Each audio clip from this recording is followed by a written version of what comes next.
Evening! Hi guys! Nagano tayo? Nang ano tayo ng talbos ng palaya guys. Yan, yung mga tanim ko na nakuha ko dyan sa garden ko guys. Ito ang hapunan ko guys. Talbos ng ampalaya guys. Ayan, kami. Ito ang kasarapan dito sa may tanim. Yan. Pag may tanim, may aanihin. Ayan guys. Yung aking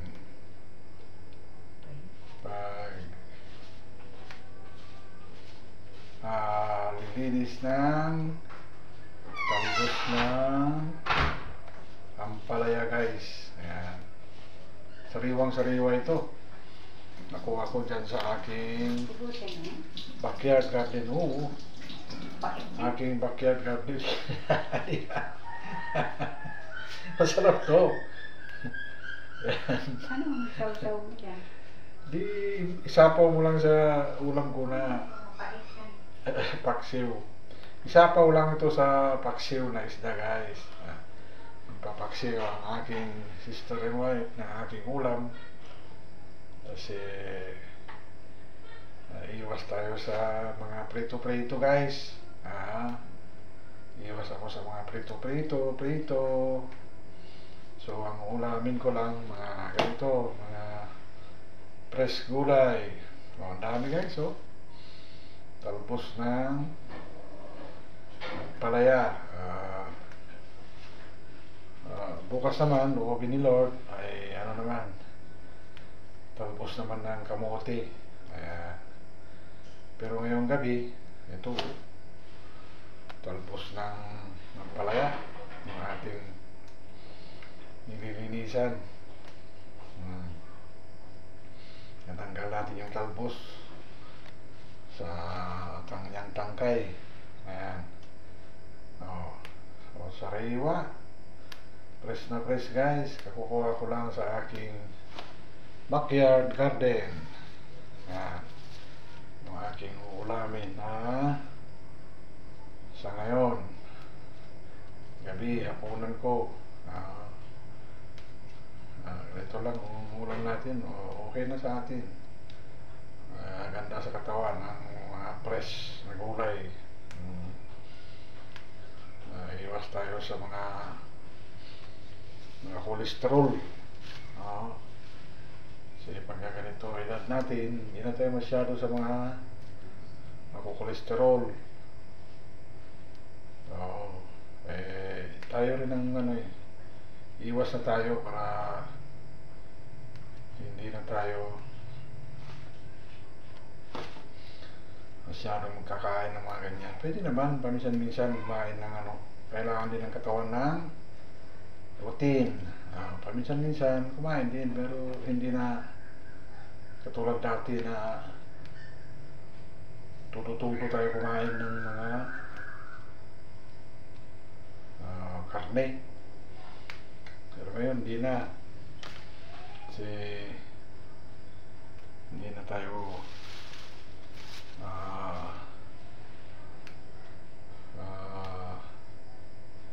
masyado sa mga mantika, mga matataba. Ayan. Kaya maghanap tayo ng ibang alternate paraan. Alternate naman, iba-iba. Ngayon gulay, bukas isda, mga ganun. Maaari iwas sa mga dilata. Kailangan lang talaga fresh. Ang kagandahan dito, hindi ito na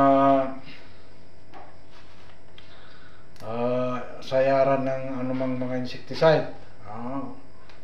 Diyan lang sa bakura namin.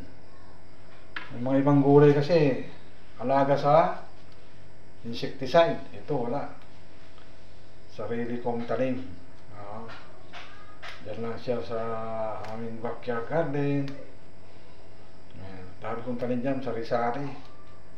May malunggay, kamuti, okra, papaya, gabi. Yan, dami kong tanim dyan sa aking backyard garden. Kaya kung gusto ko mag-ulam ng gulay, di na ako mamalingki. So, manguha lang ako dyan sa aking tanim. Kaya yan guys, yung aking ulam ngayon na talbos ng ampalaya. Magpapaksiw si sister and wife. May isda. Ang mga isda dito guys, sa palengke dito, ay hindi pa nilalagyan ng yelo. Wala. Makita mo yung isda dito, bagong huli talaga. Makintab pa yung mga isda dito. Walang yelo sa mga pwesto sa palengke. Hindi pa nilalagyan ng yelo. Kasi fresh na siya. Hindi katulad sa syudad. Yan. Naka-off yan mamaya. Ayusin ko. Yan. Yan guys, yung ating pong paghahanda ng lulutuin na ulam ko. Yan. Yan. Yan, huli na sila ng manok. Siguro ulam nila manok. Yung aking mga in-laws, siguro manok ulam nila. Nanghuli sila ng manok eh. Ayan, yung malapit na yung ating pagsasaayos ng ating ampalaya na ulam. Ito yung masarap dito guys. Fresh na fresh yung ating mga gulay. Yan. Okay, ganyan lang yung gagawin natin. Yung mga sariwang gulay, yung ulamin natin, para iwas tayo sa mga kolesterol. Ito, lagyan mo lang ito ng suka, may kunting sili. Sarap na. Yummy yummy na guys.